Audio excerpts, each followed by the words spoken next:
बिस्मिल्लाहिर्रहमानिर्रहीम। अस्सलामुअलैकुम दोस्तों। आज मैं आपको किराया बुक और बिक्री फीड करने का तरीकाकार बताऊंगा। ये अपने सॉफ्टवेयर से मैं किराया बुक का जो फॉर्म है इसको ओपन करूंगा। यहाँ पे पहले से एक किराया बुक और बिक्री फीड है।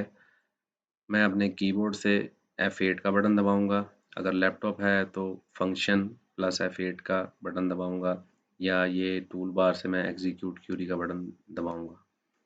इसमें ये पहले से ये व्यापारी और ये उसका बसगर ये फीड है। अगर व्यापारी ही बसगर है खुद से तो ये सेम नाम नीचे मैं फीड कर दूंगा।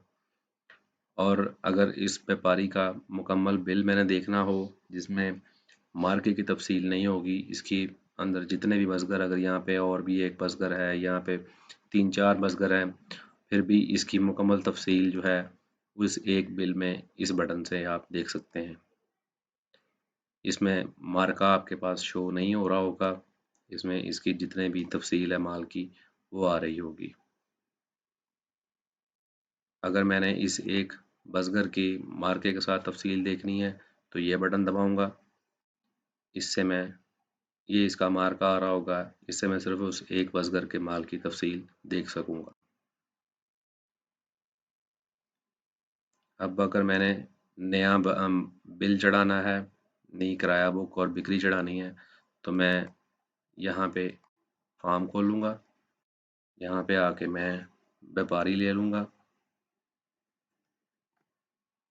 यहाँ पे अगर अड्डा है, जिस अड्डे से ये माल आ रहा है, क्योंकि बाद में अड्डे की तफसील रिपोर्ट भी हमने देखनी होती है, कौन कौन से अड्डे से कितना कितना माल आया है। ये अड्डा दे दूँगा। गाड़ी का नंबर अगर मेरे पास है तो गाड़ी का नंबर मैं दे दूँगा। ये कर्सर मेरा नीचे आ गया है। अगर मेरे पास बसगर कोई अलग है तो मैं बसगर का नाम लिस्ट में से ले लूँगा, नहीं तो फिर मैं एंटर दबाऊँगा, ऊपर वाला व्यापारी ही नीचे बसगर बन जाएगा। मार्के के लिए F9 की मैं प्रेस करूँगा। लिस्ट पूरे सॉफ्टवेयर में जहाँ पे भी आपने लिस्ट लेनी हो, F9 की से आप लिस्ट ले सकते हैं। ये मैं मार्का यहाँ से सिलेक्ट कर लूँगा। किस्म माल एंटर दबाऊँगा, किस्म माल मेरे पास आ जाएगी। इसकी पैकिंग में ले लूँगा।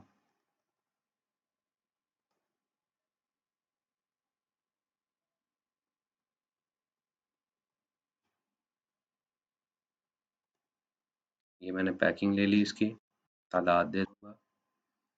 किराया इसका,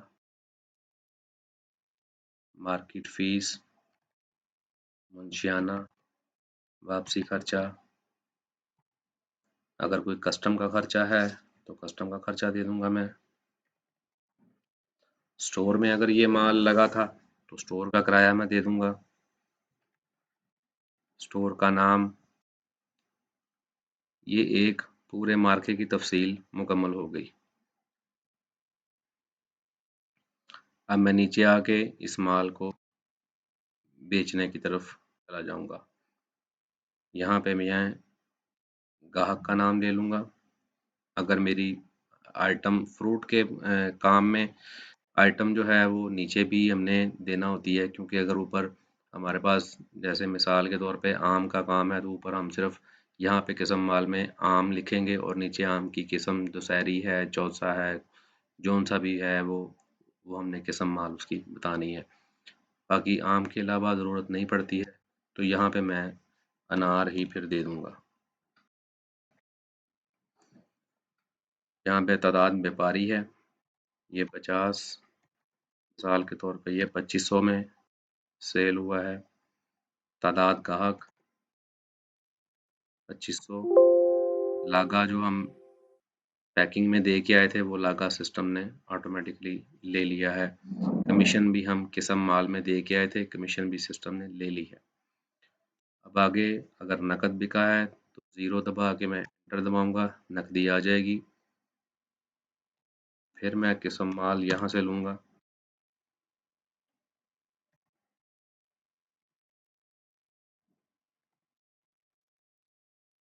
ये एक बिक्री मेरी मुकम्मल हो गई है और ये तारीख बिल भी बिक्री मुकम्मल होते ही मेरी यहाँ पे ऑटोमेटिकली लग जाएगी।